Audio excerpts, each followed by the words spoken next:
Lucy. Thank you very much, Mr Speaker. It's an honour and pleasure to rise in support of the Social Security Extension of Young Person Services and Remedial Matters Amendment Bill. Can I just start off pointing out some of the facts, Mr Speaker, about some young people in New Zealand.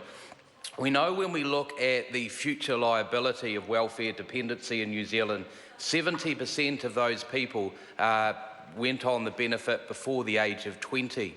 For those 18 and 19-year-olds who went on the job seeker allowance, their average time they will spend on that benefit is 13 years. So we know that this bill is much needed. We need to extend the entitlement and the provision to more young people, more young vulnerable people in New Zealand, because it's not all that bad. We know that if those young people can get into jobs, employment and training, they'll go on to be productive members of New Zealand. And we know that in the job seeker allowance space, around 70% of young people were able to go on to employment, education and training within 6 months. So we need to capture what works well for some young people and support what's not working well for a smaller amount of young people, Mr Speaker. Because when we linked this to the budget last week, there was quite a big announcement around social investment.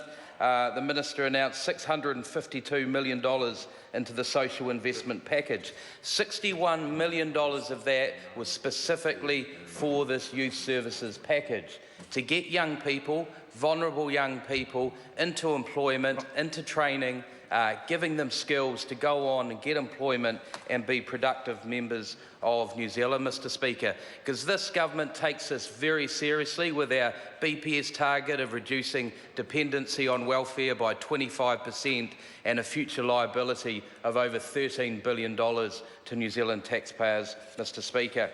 Can I just take some time not only talking about what this new services will look like, but also touching on some of the value and impact of the submissions and the amendments that this select committee made to this bill, which I think makes it a better bill. And it's coming back from the first reading through the select committee process to its second reading a lot better for being through that process, Mr Speaker.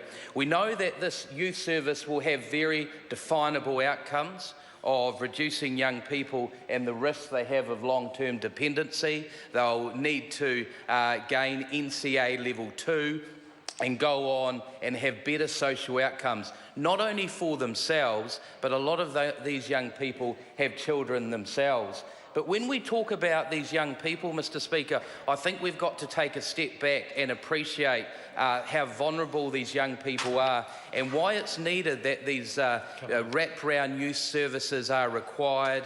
They're intensive, they're active wraparound services, because a lot of these young people are dealing with very complex and challenging issues. So when they looked at the cohort of young people in the youth services, 38% of them had been victims of domestic violence, 76% of them had been victims of emotional neglect, 5% had been either homeless or victims of sexual abuse, and most of them had disengaged from mainstream education.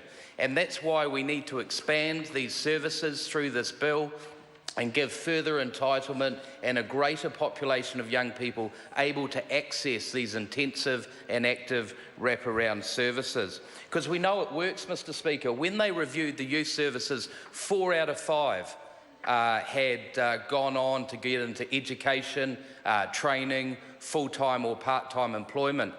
And research on these youth services showed that for every dollar put in, it returned through reducing future liability by $2.53.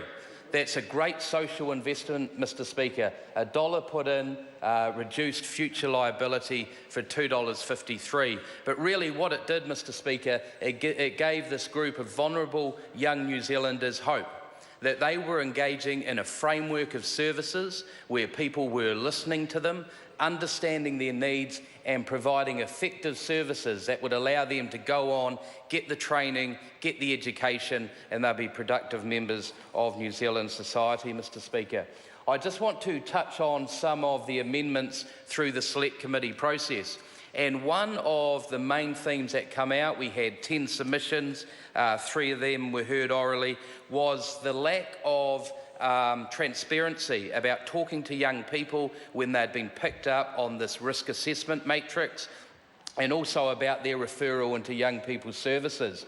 And I think most of the committee felt that it wasn't right to be referring young people without their knowledge. And when you look at the great work the Honourable Anne Tolley is doing around the SIFS review, it's going to be children-centred, young people-centred, and that's exactly what this amendment to this bill will do. Now young people will have more involvement in their care, which will lead to better outcomes, and ultimately those will be wraparound services and it will be young people friendly, Mr Speaker. So I wholeheartedly commend this bill to the House.